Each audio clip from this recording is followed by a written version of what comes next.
هنا بسوي معاكم كوكيز.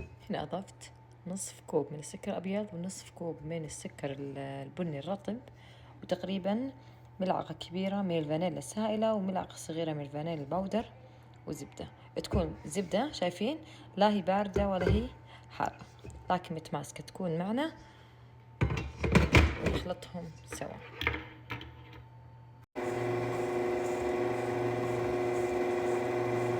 وطبعا هنا أضفت حبة من البيض وراح نكمل خلط.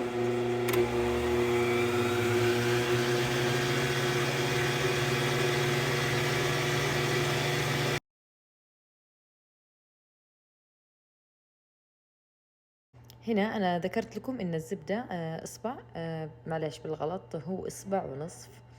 خليني أعطيكم المقادير بالتفصيل.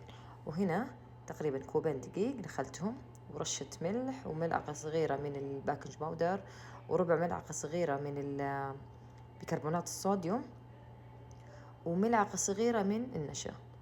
جهزتهم كلهم هنا وراح أضيفهم حاليا للخليط. هنا أضفت المقادير وأبدأ أخلط.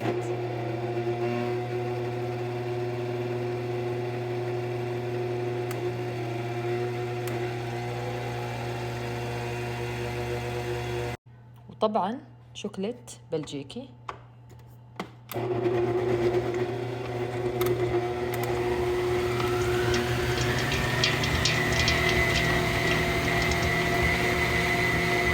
هنا خلاص الخليط جهز معي. ضروري تمسكونه بهذا الشكل ما يلصق معكم. شايفين بالصورة توضح.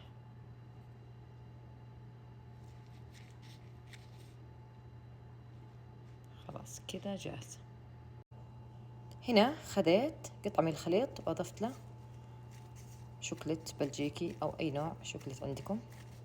خلاص أكور بهذا الشكل، أضيفه للصينية. طريقة تشكيل الكوكيز ودي أصور لكم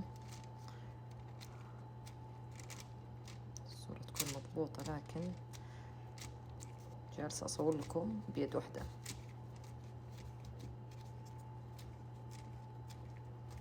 شايفين الطريقة؟ فقط بهذا الشكل.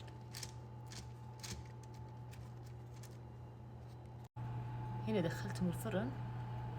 الفرن مسبق التسخين تقريبا على 180 درجة من الأسفل. طبعا مشغلة المروحة بالكثير 7 إلى 8 دقائق، وراح أحمرها دقيقة واحدة من الأعلى.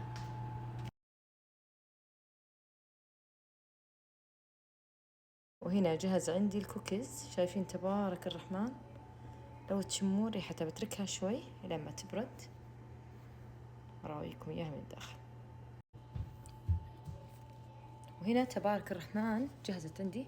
شايفين ما شاء الله، شايفين الحبات كيف مرة توها طلعتها مرة حارة. خليني أراويكم إياها من الداخل. شوفوا ما شاء الله تبارك الرحمن، شوفوا ما شاء الله.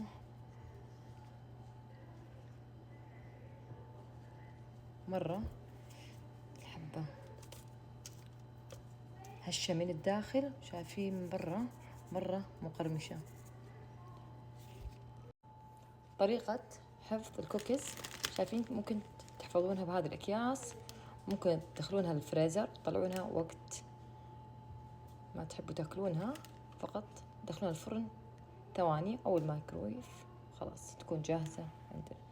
شايفين تبارك الرحمن كمية تقريبا طلعت عندنا ممكن 21 إلى 22 حبة.